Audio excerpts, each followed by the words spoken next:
Welcome to Essential Coaching Conversations with Kyle and Asim. The real, relevant, necessary conversations to help you navigate coaching, teaching, learning, and life.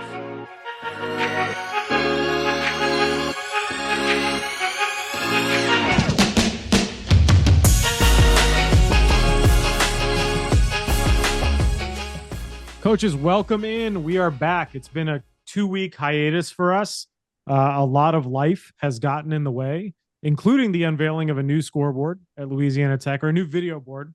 Sorry, I should say a new video board that went swimmingly. So beyond that, we are raring and ready to go with episode 27 of season 2 with a very special guest. And I believe April is the 4th guest we've ever had. Sounds about right. Right? Something like that in about 80-ish episodes. So April, consider yourself lucky. This is a big deal for us. And we'll absolutely, and we'll get into your background and your story here in a second. But as we always do, first want to thank all the folks who are sticking with us. We have a very loyal listener base. We've picked up a bunch of new listeners here in the last few weeks. But let's jump in, Kyle, so we don't waste too much time of us just talking, because we want to hear from April. Of course, that's why we brought her on. Who is your athlete that wore number 27? So I'll admit, I thought we were on episode 28. So I had my 28 locked and loaded, ready to go. So 27, I'm a little behind on, but I'm going to go with Catfish Hunter, who played for the Yankees way back in the day, just because his name was Catfish. I don't have any other sort of local tie, not a Dallas Cowboy, not a Ruston, not a Lincoln Parish, anything like that. Just, you get a nickname Catfish, and you played in the major leagues back in the day. That is good enough to be my number 27. Do we know why his nickname was Catfish? I do not. I don't either. I was asking you. I have no idea. I'm going to guess maybe he had like whiskers or a mustache or something, but I don't know. Well, he did have a mustache, but I think everybody back in the 70s had a mustache. Also fair. Also fair. Mine may come as a surprise. It is a Washington Commander, or back in the day, whatever they were called. It is Mark Carrier, one of the many free agents that team overspent on during the heyday of bringing Deion Sanders and Bruce Smith and Dana Stubblefield and Albert Hainsworth and all these guys on. That was sort of the beginning of the overspend, but he did have a nice little career with the Lions and then with that Washington football team. So I'm cool with Mark Carrier. And we can move on, because there's not a whole lot of great 27s that popped out to either one of us. April, your number 27. Yeah. So when you told me about this tradition, I thought about it and I Googled 27 athletes, and none of the names look familiar. I don't watch sports like that. Normally for me, it's like tailgating or going to a baseball game for the social aspect. And, I enjoy watching sports, but I'm not a major fan. So I'm enjoying the Olympics right now. Absolutely. Yeah. And like, if you're watching this on YouTube, April, tell them what's in your background right now, for those that are watching on YouTube or on the clips. So this was unintentional. I wasn't even thinking about it, but this is Versailles in Paris behind me. It's just one of my favorite pictures that I've taken, and it's great timing with the Olympics. Perfect timing. This is a timeless episode to encapsulate the beauty of the Paris Olympics that are going on right now. We do have another tradition, and it is a would you rather question. And this is inspired by the Olympics, and I just kind of made it up. So let's just go with it. Would you rather be rugby tackled by Ilona Maher of the U.S. women's national 7-on-7 rugby team, or have to race Katie Ledecky to try to win in the 1,500 meter freestyle? I'll let either one of you go first. I would definitely rather race, because I am not trying to be tackled by anyone. Okay, fair enough. Don't think I would win though, but absolutely not. Nobody would win. We would never win. It's okay. Kyle, go with it. I don't want to be tackled by her either. I also don't want to swim 1,500 meters. And it would probably take me so long to swim 1,500 meters. I don't know if I'd get out of the pool, but I'm probably more likely to survive treading water for 1,500 meters instead of getting tackled. Treading by a water for line. 1,500 meters. That's a long way to tread It's a water. long time. Then I'd play water polo. I would probably go with swimming because I at least know what water feels like. I have no idea what it feels like to get smashed by Lena Mar. So I'll go with swimming. Both suck. Both absolutely suck. There was no winning here. Mm-mm. But I would rather be tackled because swimming is absolutely exhausting. Like my bones will heal, right? You can cast a broken arm, but you cannot cast broken lungs. And when I'm swimming, trying to get 1,500 meters, y'all know how far that is? That is 30 lengths of the pool, right? 15 times back and forth. So 15 laps, 30 lengths of the pool. There's no way. There's no way. Absolutely it would just take not. a really long time. In one fell swoop without stopping, trying to beat Katie Ledecky, I think literally would. I think I would die. Like I'm not joking. I think my lungs would give out, my heart would give out. It's really been nice knowing you. Like not gonna happen. Being tackled by Alona Mar on the grass, like at least there's a soft surface to fall on. We've had something like this before with getting tackled by Ray Lewis or taking a charge from Shaq, and I think we both chose taking or getting tackled by Ray Lewis because of the grass, and you can wear pads. Well, pads is different. I don't want to get hit without pads. But they hit each other all the time without pads in rugby, and everybody's fine. Yeah, they're a lot tougher than I am. They're 100% a lot tougher than all of us combined, right? It ain't gonna happen. So really a lose-lose situation here. I'm gonna choose getting tackled because swimming is hard. All right, so let's introduce our guest, April. For a little bit of background for our listeners, you and I went to college together. We were 1 year apart in college and ran in a lot of the same circles. I headed up one of the organizations you joined, Monarch Maniacs, which was the official student section of Old Dominion University Athletics. It's a really exciting time to be at Old Dominion with like starting football and all of this stuff. And we were in the pre-show talking about how we haven't really spoken to each other in at least 12 years or 14 years or something like that, right?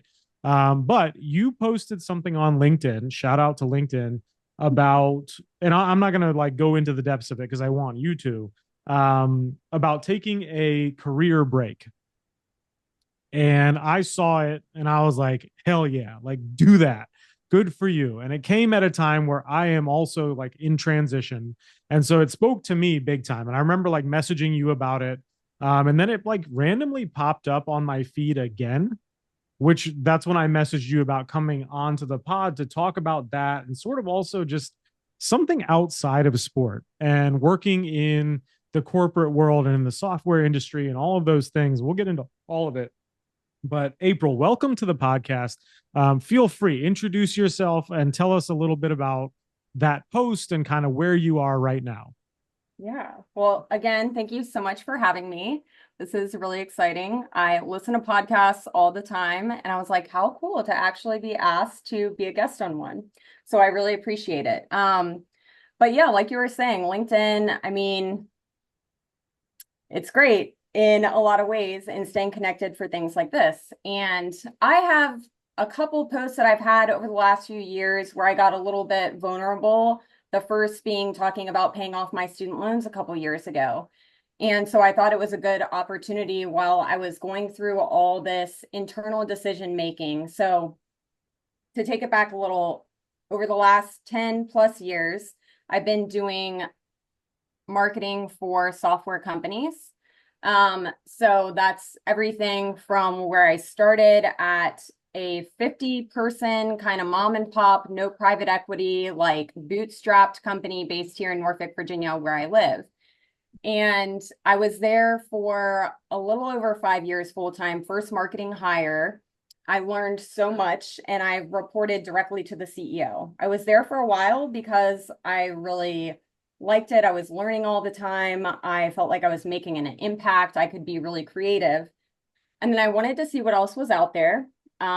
So when I was just about 30, I was 29 or 30, and I said, okay, I've been doing this for a while. Let me see what else there is out here. So I went over to Deloitte, which is obviously a totally different, huge global matrix organization, consulting firm, but they had acquired a software company. So again, I was still doing software marketing, and I did that for a couple years, and there was a lot of bureaucracy and red tape because it's just this huge organization. You get everything is slower. Everything has to be approved by 20 people. You know, I would write one tweet and it would take a few weeks just to be approved. And then it was like, oh my God, who approved this? You wrote healthcare as one word instead of two. And after all that sort of stuff was happening, I was like, I got to get back to this faster pace. Let me go back to a smaller company, more of that startup type of feel. And so I went back to Welligent, which had merged. It finally did take on some private equity, which I learned really changes how a business runs and just the culture and everything. They've got, you know, you end up having a board that is ultimately making all the decisions. You know, there's just more of that red tape coming in, trying to get more corporate as they grow. And it becomes all about making profits, which obviously every business wants to do, but it becomes even more pressure to do that. So anyway, I got the opportunity to then change industries and go over to cybersecurity. And transparently, it was a huge pay bump. It was like a $35,000 pay bump from where I was. At that time, I was still paying off my student loans. So that is the first company I worked for where I was laid off. I worked there almost a year, and I thought, wow, okay, I've never experienced this before. I could kind of see it coming because they had laid off some sales team members as well that were in my region. And so I had already started looking, and literally I had told you earlier, I had just gotten back from a 2-week vacation. The day I come back, I get laid off, but also I knew it was coming. So I had been looking, and a recruiter had reached out to me from another cybersecurity company. So luckily I had an offer, and I got laid off the next day. I was like negotiating salary.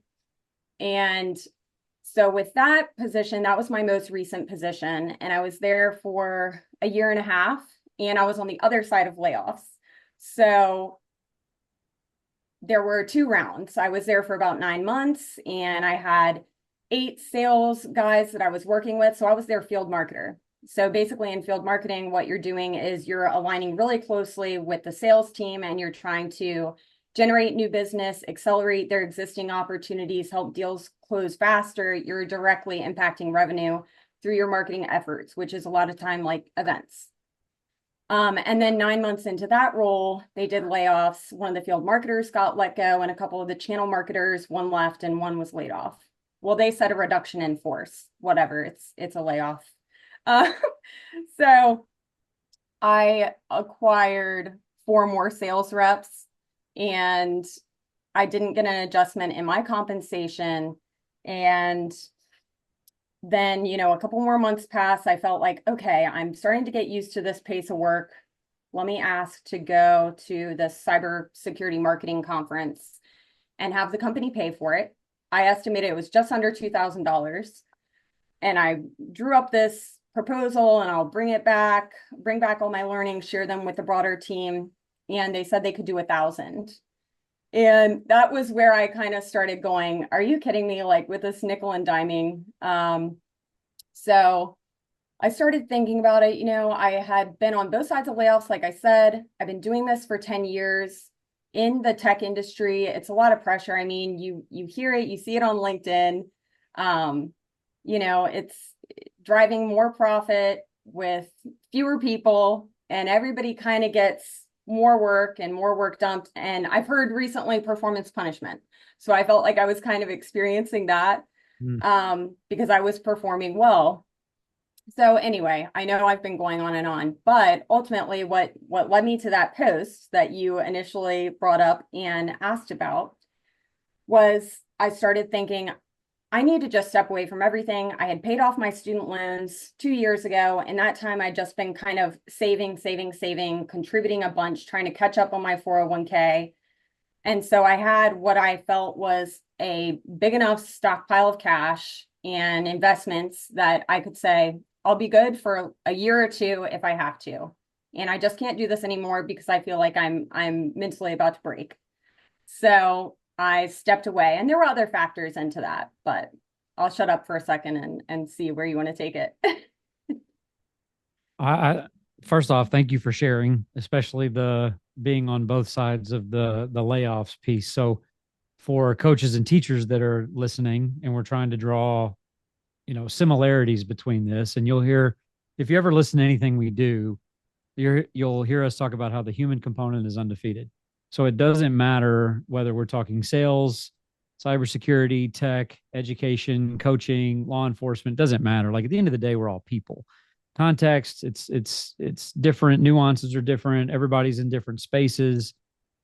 I've coached, or have taught the same exact subject, and they've been totally different, but again, they're all the same. Like at the end of the day, we're all dealing with people. You are a recruiter. As a marketer, your job is in recruiting. Your world is in recruiting. You're trying to bring in new business, retain business. And in the coaching world, that word recruiting gets thrown around a lot, especially nowadays with transfer portal and conference realignment and all these things that are going on, where we look at recruiting as recruiting hearts and minds of people, not so much just talent acquisition, although that is a part of it. So to me, there's a very obvious overlay here with your role and these different jobs in marketing. And then the two other things that stood out to me that I kind of wrote down, and Asim, you actually texted me this. I wrote the same exact thing down on my notepad right here, is the word levels. You mentioned going from the small mom and pop kind of thing to wanting to move up. Again, you think about conference realignment right now, transfer portals, everybody's trying to get to a power 5 or a power 4. Everybody's trying to, level up as it were. And bigger isn't necessarily always better. You had more creative freedom, more ability to get things done. Simpler is usually faster. The more layers you add to things, we talk about entropy a lot, like chaos is constantly expanding and things become more and more complicated. And more layers, more red tape, more decision making, harder to get stuff done. And I think we see that in the athletic world, even from a hiring process here. Like I'm at a G5, like lower mid-major school, and everybody's trying to get up to an LSU, get up to a Texas or an Arkansas, or like a bigger school. But I think you have to really kind of ask yourself, like, what aligns with your values? What do you want? Do you want to have more creative freedom and more impact in your day to day? You're probably going to get that at a smaller place. If you want to be a part of the bigger show, then that's where you need to go. But there's definitely going to be some unintended consequences with those decisions, right? And you kind of learn, like, oh, I thought it was going to be this way, but may not have been all that it was cracked up to be. And so I thought, kind of alignment and congruence with the human component. I thought about levels, and then this phrase you use, performance punishment. You just nailed every teacher in the history of education in our country. And as everybody is getting ready to go back to their in-services over these next couple of weeks, as we get into August, there are a lot of people who are heading back to the classroom that have picked up an extra prep, that have picked up an extra club, that have picked up an extra subject, that have added a bus route, that have picked up a coaching duty. They're now the cheer sponsor. And the only reason they've done that is because they were good at their previous job, and the person that wasn't was promoted to nothing. And the person that was good at their job had to pick up that extra slack. And I think you even said, you can correct me here, but you said something about like profits with fewer people or something like that. And I think that we've seen that in education as well, where classes are getting consolidated. The kid numbers are rising in classrooms. Teachers are getting laid off. They're being moved. Bad teachers are being promoted to administrators. They're becoming these curriculum coaches, or they're moving into the the central office at their school boards. And the good teachers are the ones that are essentially left behind and punished because A, they can handle it, or B, they're good, or they'll take it, or whatever else. So as you were going, those were the things that sort of stood out to me from, if for those that are listening to this, taking what April is saying and trying to translate it back into your day-to-day coaching and teaching life. I think there are a lot of overlaps.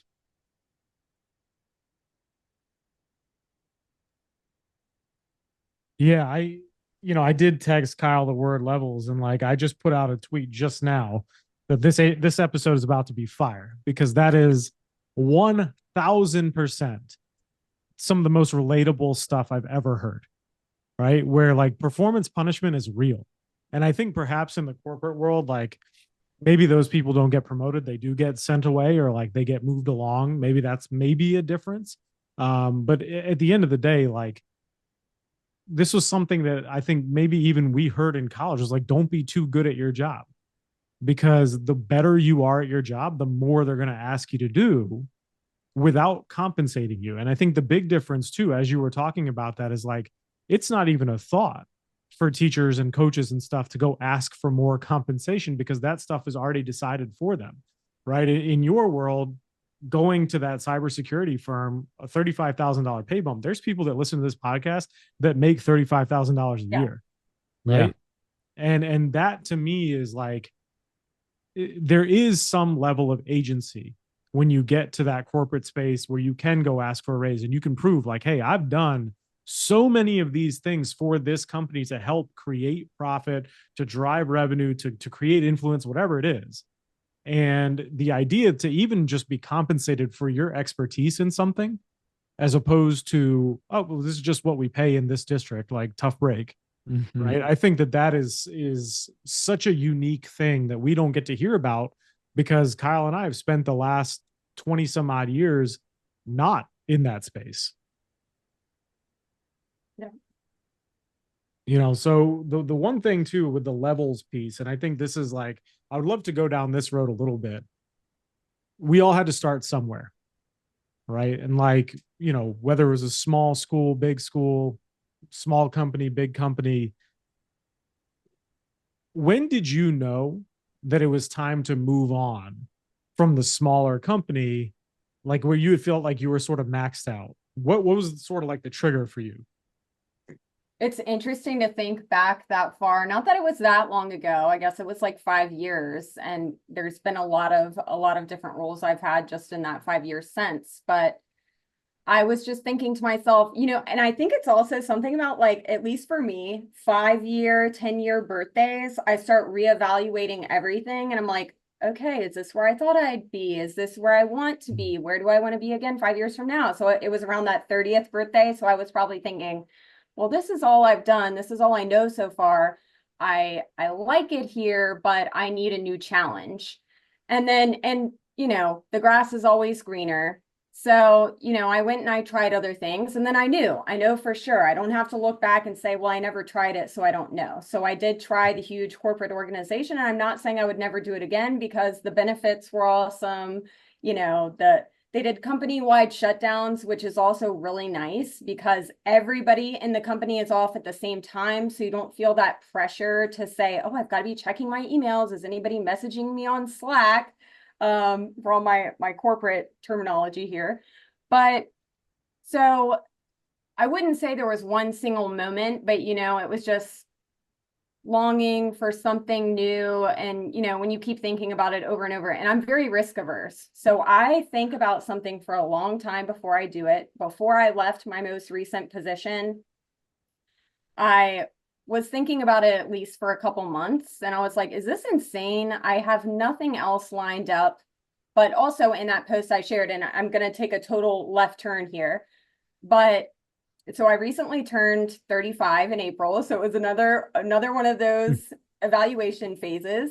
And since 2020, so I had an uncle, my mom's younger brother died in 2020. He was 69. And then the next year, my brother committed suicide. He was 46. And then there was 1 year where everybody was fine. And then So last year, my brother-in-law suddenly passed away, 55. And actually, just last week, so but you didn't know this, and this wasn't part of my post, but I have another sister who I wasn't close to. I hadn't seen her in 10 years, but she just passed away at 51. And I just kept thinking, and you see all these posts and everything, and it's like people get cancer younger and younger, or you just never know when your time is up. And it's like, what am I doing all this for? I'm stressed out all the time. I was having like physical heart palpitations when I was in 2021, obviously, when my brother died. I was having like physical reaction to that stress and that grief. Like I couldn't sleep. I was crying all the time.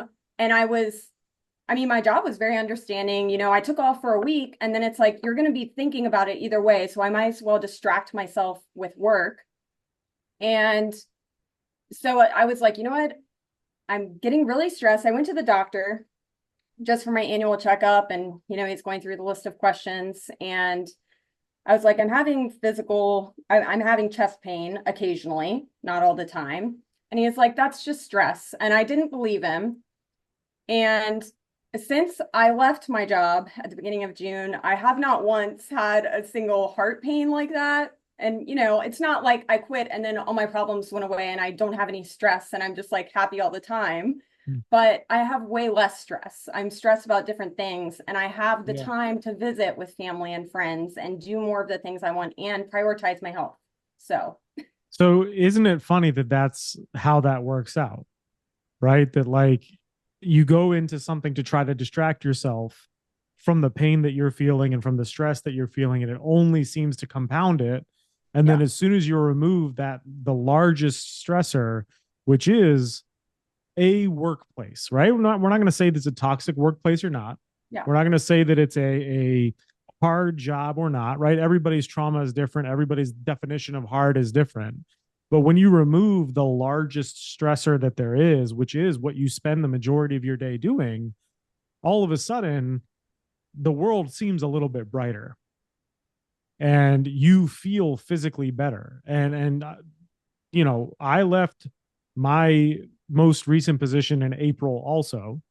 And I also didn't know that you were born in April, and that's hilarious because your name is April. I get it, right? Is that why your name is April? Yes, it's my middle name. So love it.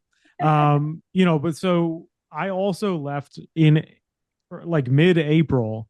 And just on that idea of like overall wellness and rest and recovery, I don't know if I've ever felt better as an adult than I do right now, 3 months into not having a job and like not knowing when another one's coming. And that's a scary feeling, right? There's a stressor right there. Yeah. But the physiological symptoms of that. And I think this is where our listening audience for sure needs to hear this from somebody else, because we talk about it all the time. Right, Kyle, our first couple of episodes were about prioritizing rest and recovery. We've done episodes on integrating work and life and how balance doesn't exist anymore. And like, how do you take care of yourself and all of this stuff? But like, I think ultimately people need to hear it from someone else that I would consider as like a quote normal human being, as opposed to like somebody who has dedicated their life to the service of like other people's children and living in a classroom all day and then going to the gym right afterwards, and or being out on the field for 4 hours for football practice, and then they got to go help out at the band and all, right? It's like from a normal corporate 9 to 5, right? Stereotypically, whatever you want to call that, right? Talk to us a little bit about that, like the wellness piece, and just even over the last few months, the physiological things that have created a better quality of life for you.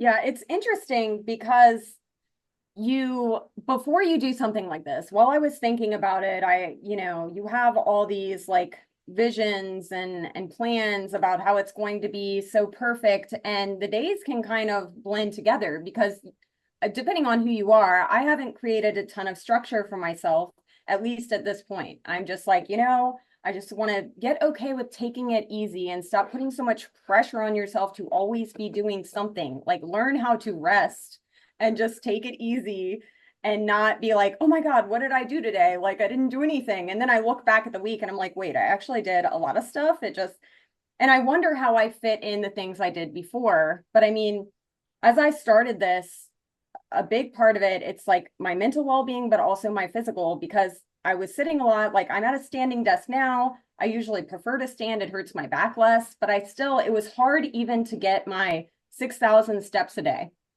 I walk more, like I get 10,000 steps every day without trying or thinking about it because I'm not glued to this one station all day.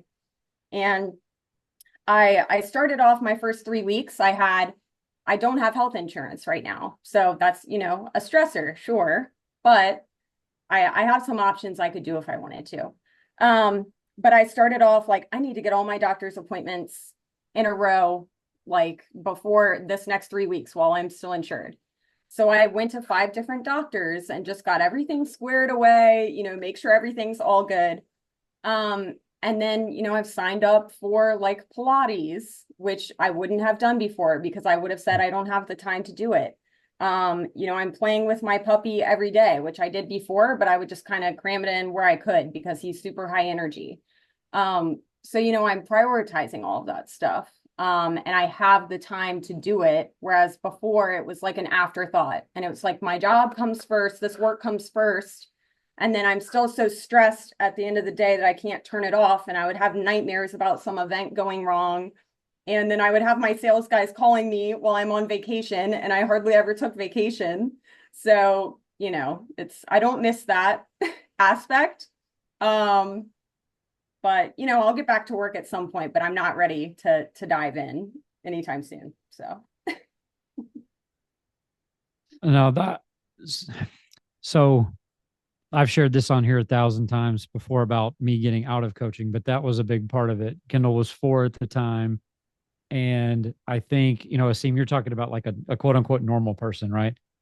I think a lot of coaches feel like, you got to have an ego to coach. You got to have an ego to think that you can mold people into better versions of themselves. Like it's a very, like you do it in the name of service, but we've sort of tongue in cheek talked about this before, like how dare you think you even have the place to do that kind of thing, right? Like you got to be willing to kind of take that persona on. But I do think that a lot of coaches feel like that their life is harder because they are doing it in the service of others and they are working 70, 80 hours a week around other kids and this and that. And what I think is interesting is that, the normal real world, it's like you're not getting off at 5 o'clock.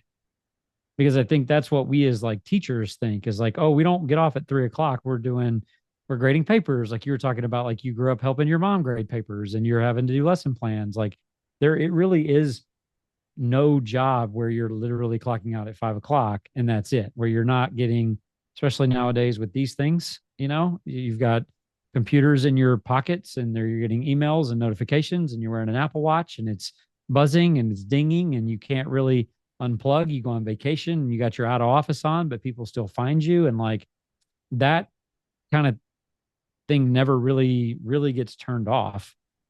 And that's something that I kind of realized, like getting out of coaching, like, okay, I'm going to walk away from coaching and all of a sudden life is going to be a lot easier.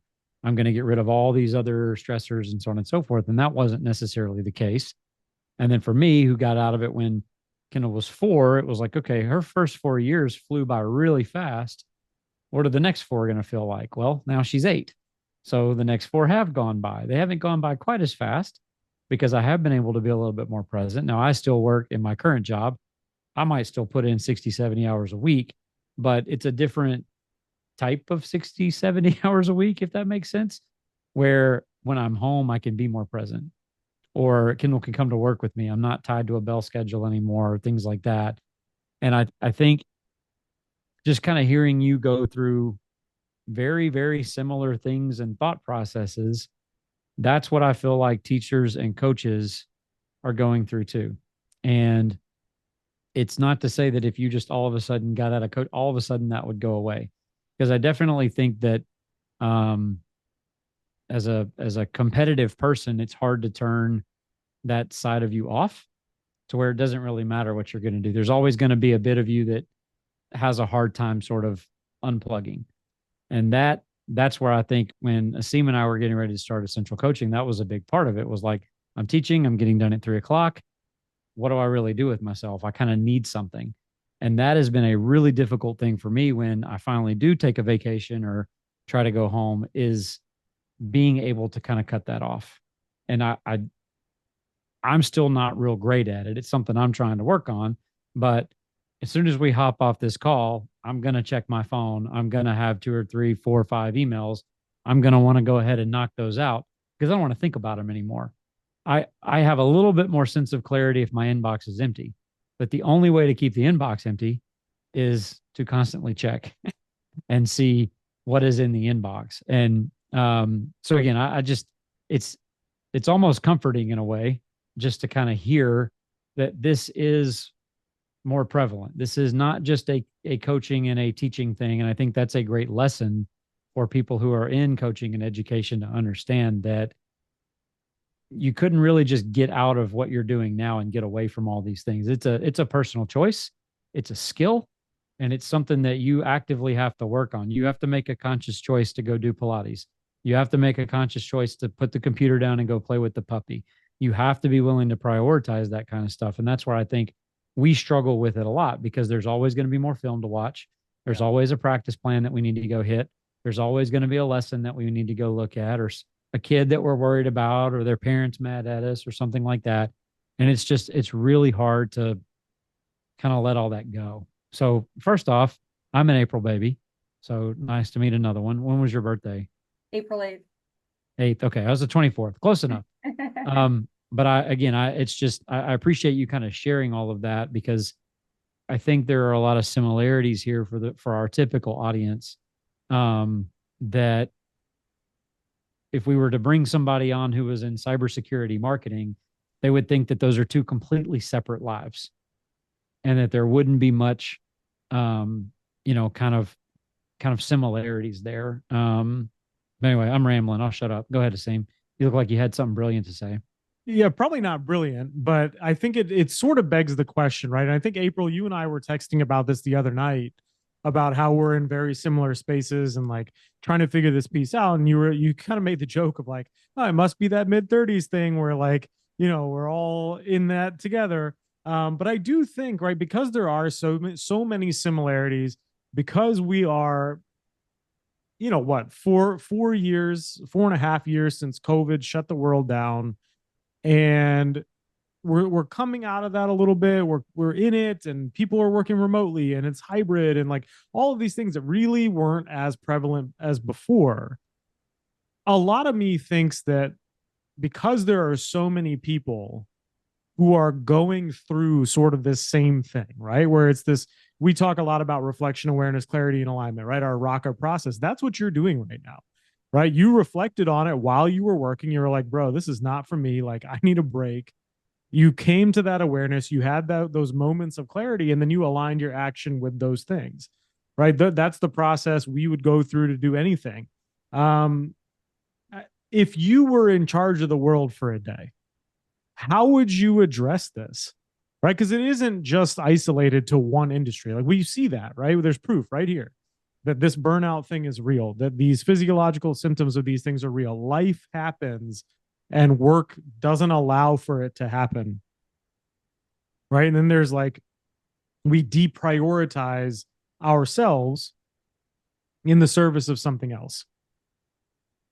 If you were in charge of, maybe it'll take longer than a day. I'll give you, a week, right? Like if what would be the things that you would do, or like, let's say you're in charge of a company one day, right? And that you're setting the agenda for all of your workers. What would you do to ensure that as best as possible, the quality of life could be what it is when you have walked away from work? It would take a lot of legislation, probably one. But when you said if I had a company, I've thought about that before. I don't want a company because I really don't like managing people. I like to be independent contributor where I don't have, somebody looking to me to like help guide them on their career path. But I would have a 4-day work week, one. So I don't know if that'll happen. I follow some sites. It'll probably take a long time for the US to get there if we ever do. Some other countries have trialed it. I see a lot about it in the UK. That would be one thing, because at least it's one more day where you can say, whenever it was Saturday, Sunday, and I don't know, your world is probably totally different when you're in sports because you're probably doing nights, weekends, and everything else.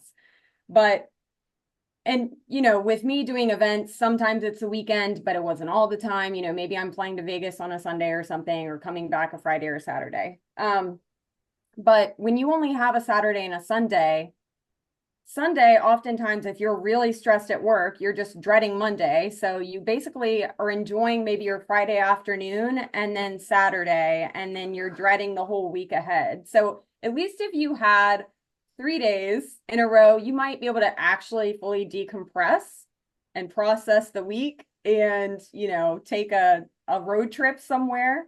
That would be a big one, I think, because it just gives you a little more time again. But I don't know how realistic it is. I've thought about that one a lot.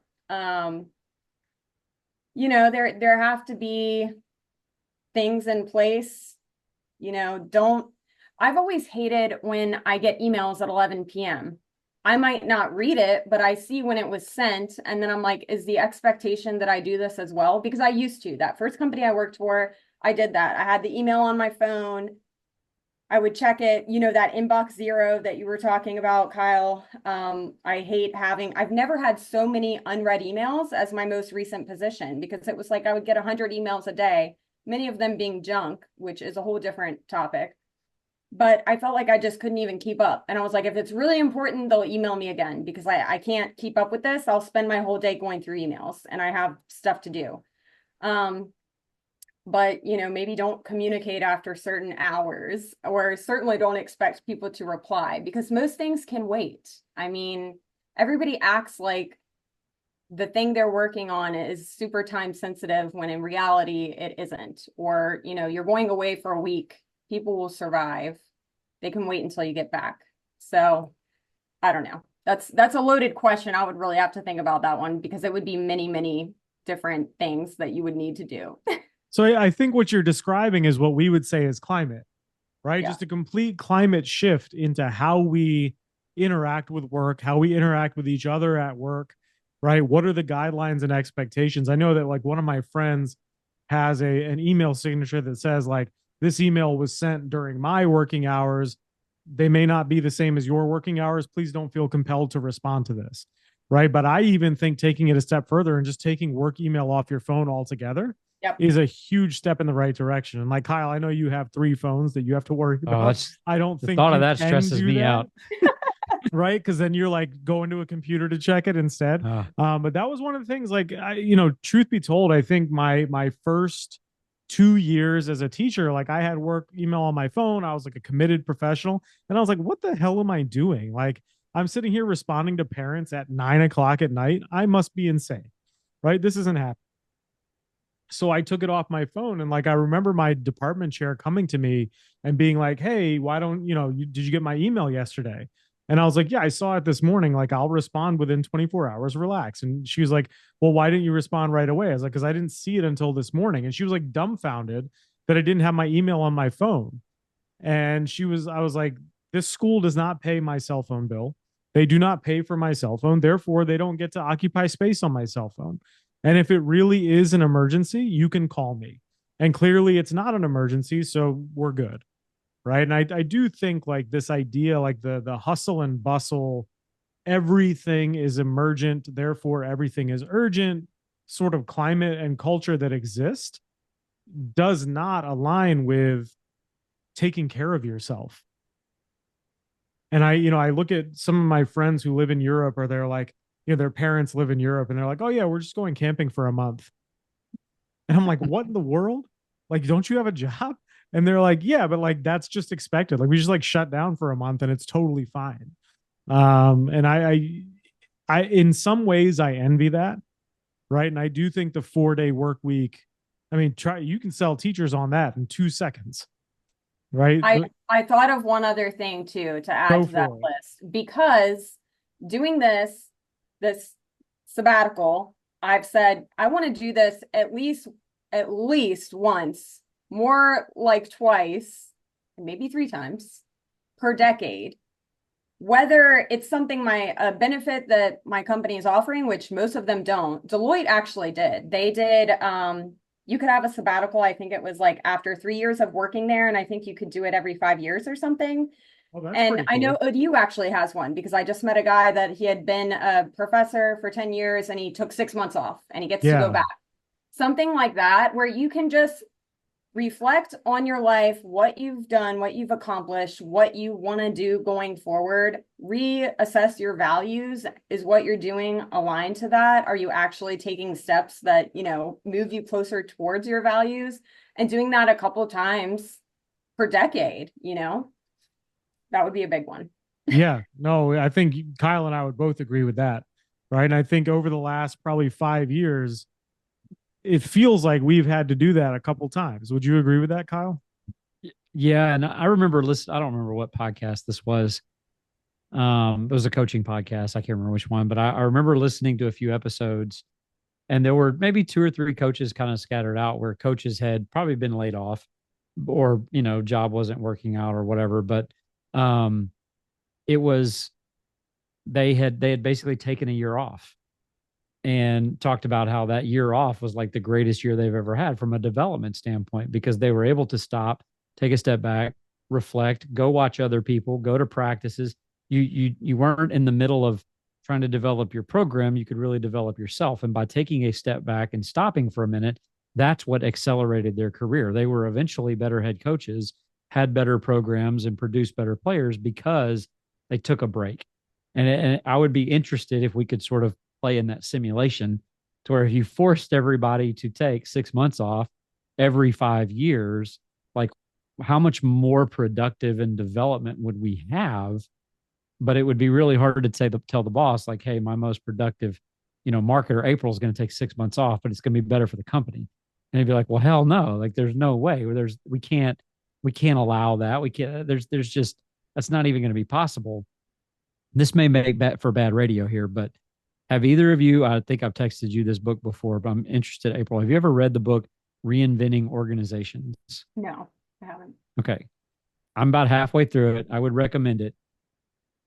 It's a lot of what you're talking about here, where it kind of goes through the progression, the evolution of organizations, and they have names and like color codes for them. And there's orange and teal and all this red, amber, all this stuff. But it basically takes a look at how people used to live sort of on their own individualistically. And then we became little hordes and groups and nomads. And then we started to settle civilizations. And then, next thing you know, it was we had to trade with each other and we had to get on with each other and so on and so forth. And basically, as we become more organized, we add more of that red tape, right? The more layers that we're adding to certain things, the more rules that we're having. In order to get better and become more organized and become more sophisticated, things have to become more complicated. And so it kind of walks you through a little bit of history of that, and how like education is very similar to military. There's a very rigid structural hierarchy. There's a principal, there's an assistant principal, there's teachers, there's students, and everybody sort of lives by a certain code and all this and that. And it gets to where I think, especially in the last decade or so, last 10, 20 years, you've started to see a little bit more human component in certain things. People, it's important to care about your employees. I'm going to be a leader. I'm not going to be a boss. We're going to invite everybody in and talk about certain things and kind of breaking down that hierarchy. Well, anyway, the book is about where are we headed next? And if we're going to continue to evolve, what does that next step look like? And they go around the world finding all these companies that have kind of taken that next step to where there are no more real hierarchical steps. Nobody's really in charge. There's no job descriptions anywhere. People can kind of float from department to department. So you're always kind of working on your craft where you're at. You don't get pigeonholed into a role. or with a team that doesn't really, kind of get on with what your skill set is. And it sounds extremely radical at times. There's no set meeting structure, that kind of thing. But I think kind of seem like the question that you were asking is like, if you were in charge for a day or for a week, like what would you change? And being able to allow people to take a sabbatical for 3 months, 6 months, a year, every 5 years, knowing that you're going to come back and that taking some of those risks and getting away from what we've always done might actually make us more productive. I would recommend if if you want to read the book, or it's pretty good. I'm about halfway through. Some of it makes me cringe a little bit because it's just hard to even think that like that kind of stuff would be possible. Some companies are from Europe, some are from America, some are real small mom and pop, some have 30,000 employees, some are nonprofit, some are profit. Like it's a nice mix. But I think that your question kind of made me think about that, is like where do we think our companies are heading next? Do we think we're ever going to get to a point where if you don't want to go in on a Tuesday, you don't have to, because you're going to be more productive on Wednesday? Like if you don't have to email me right now because we don't have a meeting, I'll get to you when I can get to you. People are bringing their dogs to work, their kids to work, just all of that kind of stuff, which flies in the face of like typical traditional corporate America. It would never happen in education to be able to do that. I mean, you could have literally had COVID and you still would have had to go to school because we don't have subs. Like there's just was no stopping that kind of stuff. And so, yeah, again, I would recommend you, to maybe take a look at it, and that might spur a part two to something like this. But it would be interesting from the coaching perspective. And I think this is where we sort of challenge our typical listeners is, what is something radical you could do with your program or your practice plan that would be unlike anything anybody else is doing, but it just might be the thing that gives you that competitive edge because it's not what everybody is doing. I think when you do decide to go back to work and join the workforce, the stories that you tell in those interviews, some of them obviously are going to be from when you worked at Deloitte or wherever else, but I think you're going to have a lot of stories to tell from this period of time where you're like, I know exactly what I want now because I had the time to reflect on it and I wasn't just in that meat grinder for so many years. And I'm like, we're wrapping up here, and I honestly, like, this has been awesome. I really appreciate you even being receptive to wanting to come on the pod and like share that story and just, give a different perspective altogether about real life stuff. Because I think, especially over the last, 10, 12, 15 years, like that rat race has been a real thing for all of us. And for you to take the active steps to reassess what it is you want out of life, I'm hopeful that that can inspire. And that's why we invited you on. I'm hopeful it can inspire our listening audience and beyond to do the same thing. And to not to say like we're going to decimate the workforce because we still need people to do stuff, right? But like just to take a different approach. And so I don't know if you have anything you want to close with. I'll throw it to you. Any last thoughts that you have? Kind of what's next for you? What are you looking forward to this week of things that you're excited to do? Any of those things? Yeah, I was excited for this. I just did that first Pilates class this morning, so I'm taking time to do stuff like that. But no, I would encourage anybody who can afford to do it. And if you can't, plan to do it in the future. I was saving up for a long time just so I could feel okay about the decision. If you can afford to step away for a month, I really don't think that's enough, but a couple months, however long, I didn't know how long I'll need. We'll see what happens. I think in the fall, I might be ready to go back, but maybe it'll be next year. Who knows?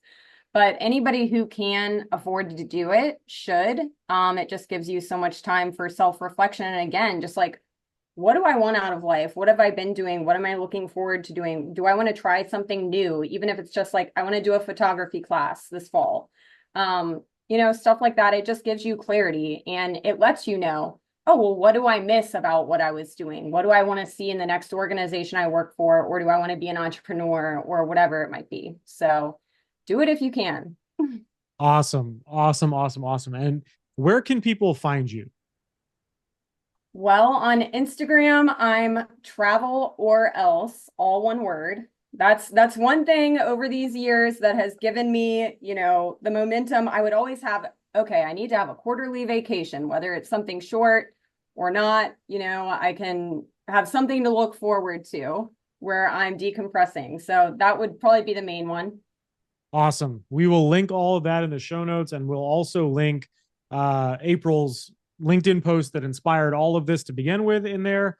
Hopefully you can connect with her. And April, we wish you nothing but the best of luck in your sabbatical, if that's what we want to call it. I just love calling it time off. I think that's a career break is like awesome. And yeah, if there's anything we can do for you, don't hesitate to reach out to us. You're part of the EC fam now. Awesome. Well, thank you guys so much for having me on. This was a fun conversation. Awesome. Thank you.